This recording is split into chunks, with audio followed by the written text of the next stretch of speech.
Hi, how's it going? In this video, we're going to be discussing artist management.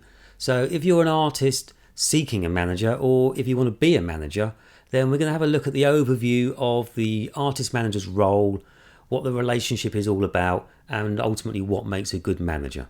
So let's start with what the manager's relationship is to the artist. So how does the manager fit in to the artist's professional world? So essentially, when an artist asks somebody to manage them, what they're doing is they're appointing somebody to run their business for them. So in business terms, I guess you could equate this to appointing a CEO or managing director to run a business where the artist is still ultimately the owner of the business. In fact, the artist is the business itself. So the manager does not become the boss of the artist. The artist is the one employing the manager. And the only reason to have a manager is because the idea is that they should be able to deliver a greater level of success for the artist than the artist could achieve on their own. So the artist and the manager become a close working team, a type of partnership. And for this relationship to be successful, at the heart of it, there has to be a shared vision and agreed set of objectives. The manager should be helping the artist to reach their full potential. So it's really important that they understand the vision, both artistically and commercially, and help the artist articulate these if they don't already know them. And then once the manager has this, they then develop and lead on a strategy to achieve this. So the manager is going to need to make decisions and represent the artist on this basis. For this to be effective, the artist is going to have to trust the manager to be able to operate on their behalf. And in return, the manager needs to operate with integrity and honesty and always in the best interest of the artist to achieve the long-term career goals and objectives that you have agreed upon. And if a manager is not working in the best interest of the artist, then that can result in something contrary to what the artist may want, or it could even go against the best interest of the artist's long-term career. I guess a really clear example of this could be where, say, an artist manager pursues a record label agreement purely because it brings in the greatest short-term financial success, whereas actually it may be better that the artist didn't get involved in that and had a more strategic long-term approach and retain some control of what they were doing. So it's really important that the manager must always act in the artist's best interest. So now we know the basis of the artist-manager relationship. Let's have a look at what the actual role entails. So without a doubt, an artist manager needs to have the knowledge and the skills and the networking required to achieve success. But beyond that, there is no one single job description that explains exactly what it is that an artist manager will do. And the reason for this is because all artists have different skills and talents. There are different genres that need different strategies and have different needs. The artist can be at different stages of their career. There's so many different variables that there is no one list of what a manager needs to do. But what must happen is that the manager needs to be across all functions of everything that is going on in an artist's career and the running of their business.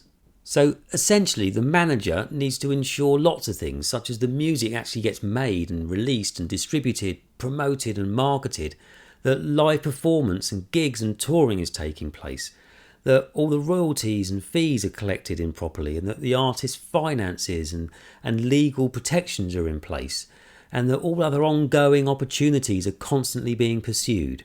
For all these things to happen, the manager may very well have to do much of this themselves, especially in the early stages of an artist's career and development. So the artist should be contributing and assisting across all of these things that I've mentioned, and they should certainly be aware of everything that is going on around them.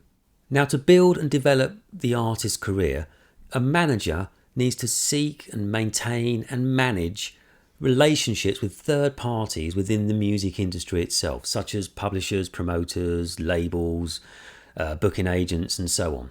So what the manager is essentially doing is they are building a wider team around the artist and then managing this team on the artist's behalf. Now, some of these relationships may last for a few years or even the artist's entire career, and some of them may come and go a little bit, But at the hub of it all is the artist manager themselves, who's making sure everything's running smoothly and successfully, and that everything is happening in line with the agreed strategy and the overall vision and objectives of the artist. The manager should also be ensuring that all the general functions of a business are being taken care of, either by themselves or by other professionals such as accountants or lawyers and so on. So no two managers' roles are ever really exactly the same, and all managers have different approaches and even different strategies of how they're going to achieve the success. But a manager should be there to help you develop as an artist, to pursue and deliver opportunities for you, to network and build a team, to market, promote and champion you in every way that they can, to negotiate contracts for you in your own best interest, to organise and run your business for you, and to advise and guide your career. So now we know what the basis for the relationship is and what the role mainly involves, let's look at what makes a good manager. So certainly you want a manager who's operating in your best interests, not just commercially but in terms of your well-being as well. And you want someone that you can share the adventure of the journey as you're trying to achieve success together, that you can work as a team. So you want a manager who is trustworthy and cares about your vision and objectives. So your manager must understand what it is that you want and have a strategy to get you there. And because you are allowing them to run your business for you, they need to communicate with you regularly, transparently, and keep you fully informed and properly advised. Beyond this, you need to consider the specific skills that the manager may have. So they may be well connected to a big network of people within the industry. They may have managed lots of artists before and have loads of experience. Or perhaps they're really skilled at marketing and promoting. Or they have tour management skills or legal and financial skills. Or perhaps they're really attuned to your genre and the particular needs of you as an artist. They may be very strong negotiators or have great people management skills. Or perhaps they're great salespeople with really high levels of interpersonal skills. Generally speaking, you're going to want a kind of a mixture of all of these kinds of things. It's a very wide-ranging role. One other thing to think about is the level of attention that you may get or want from an artist manager. So some managers may have multiple acts and you as an artist are not necessarily the most important one. Other managers may only have one or two artists and you as the artist could be really important to them. The flip side to this is, do you want an artist manager who is really experienced but you're not so significant to them? Or would you want an artist manager who is less experienced but you are really important to them? So lots of managers have different skills and have different backgrounds, and all of these kinds of things you're going to need to weigh up as to what you think is best for you and for where you are in your career. Now, most of what we've covered so far is kind of really focused on this from an artist perspective. I think it'd be useful to look at it from a manager's perspective as well. I think that probably helps to create a better working relationship. So I've previously mentioned with regards to the actual overall relationship that it is the artist who is employing the manager. But this can be a slight oversimplification because ultimately the manager tends to work on commission only. That's the usual scenario. So in this circumstance, especially where there may be some development involved or you're looking at the future potential of what may come in, a manager is often working for free or for very little money to begin with at the early stages of the relationship. So the artist needs to understand that the manager is putting faith in their talent and into their creative ability, and that they also want to see that the artist is capable of contributing to the overall success and that there is motivation and drive to make this happen. So yes, the artist is putting lots of faith and trust into the manager, but the manager is also putting some faith and trust into the artist. It's a very unique working relationship of mutual benefit. So when it comes to actually choosing a manager from an artist perspective, there's lots to consider there, and some of it may seem a bit daunting or even a bit worrying about whether you end up making a mistake and are you stuck in a relationship that you don't want to be in and so on. But you must always use your best judgment through your career and choose to work with people who you trust and believe to be on your side.